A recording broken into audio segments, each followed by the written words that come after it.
السلام علیکم ورحمۃ اللہ وبرکاتہ۔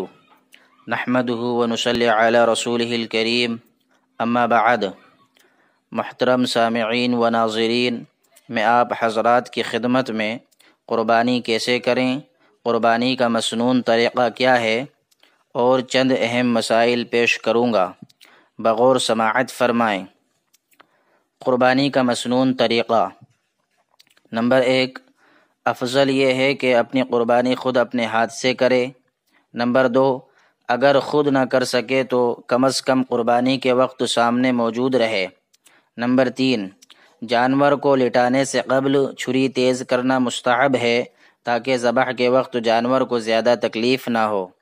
نمبر 4، جانور کو بائیں پہلو پر قبلہ رخ لٹا دیں، یعنی اس کے پیر قبلے کی طرف کر دیں اور اپنا دایاں پاؤں اس کے شانے پر رکھ کر تیز چھری سے جلد ذبح کریں۔ نمبر 5، ذبح کے وقت قربانی کی نیت کرے۔ دل سے نیت کافی ہے، اس کے لیے الفاظ ادا کرنا ضروری نہیں۔ نمبر 6، ذبح سے پہلے بسم اللہ اللہ اکبر پڑھے۔ نمبر 7، ذبح کرتے ہوئے یہ آیتیں پڑھنا بھی ثابت ہے: انی وجہت وجہی للذی فطر السماوات والارض حنیفا وما انا من المشرکین قل ان صلاتی ونسکی ومحیای ومماتی للہ رب العالمین لا شریک لہ وبذلک امرت وانا اول المسلمین۔ نمبر 8، ذبح کے بعد یہ دعا مانگے: اللہم تقبل منی کما تقبلت من حبیبک محمد صلی اللہ علیہ وسلم ومن خلیلک ابراہیم علیہم السلام۔ ذبح کے وقت خالص ذکر ضروری ہے۔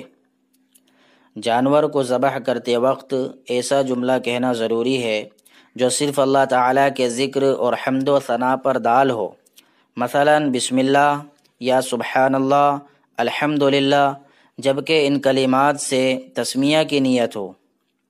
ذبح کے وقت اردو میں اللہ کا نام لینا۔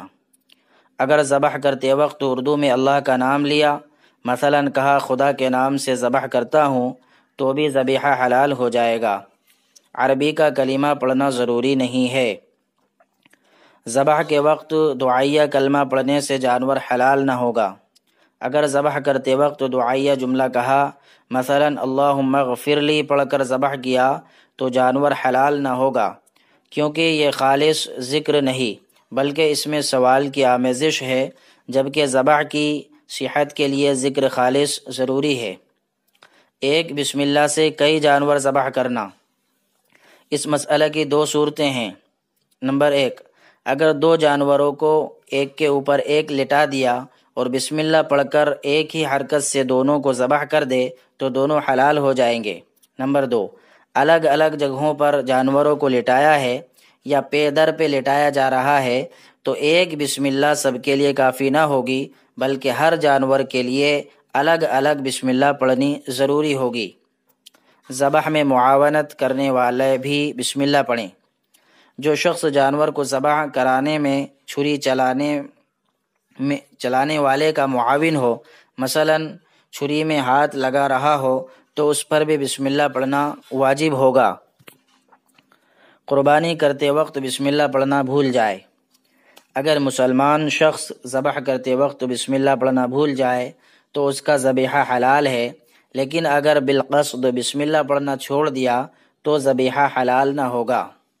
بوقت ذبح قربانی کی نیت لازم نہیں۔ جو جانور قربانی کی نیت سے خریدا گیا ہو یا متعین کر دیا گیا ہو تو ذبح کے وقت خاص طور پر قربانی کی نیت لازم نہیں، بلکہ بہرحال وہ قربانی کی طرف سے معتبر ہو جائے گا، کیونکہ خریداری کے وقت کی تعیین کافی ہے۔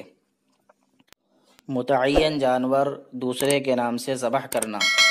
جو جانور کسی شخص نے اپنے لیے متعین کر رکھا تھا، پھر اسے دوسرے کی طرف سے ذبح کر دیا گیا تو بھی یہ مالک کی طرف سے ہی سمجھا جائے گا، کیونکہ متعین جانور میں دوسرے کی نیت کا اعتبار نہیں ہوگا۔ اللہ تبارک و تعالی ہم سب کو عمل کی توفیق عطا فرمائے، آمین یا رب العالمین۔ السلام علیکم ورحمۃ اللہ وبرکاتہ۔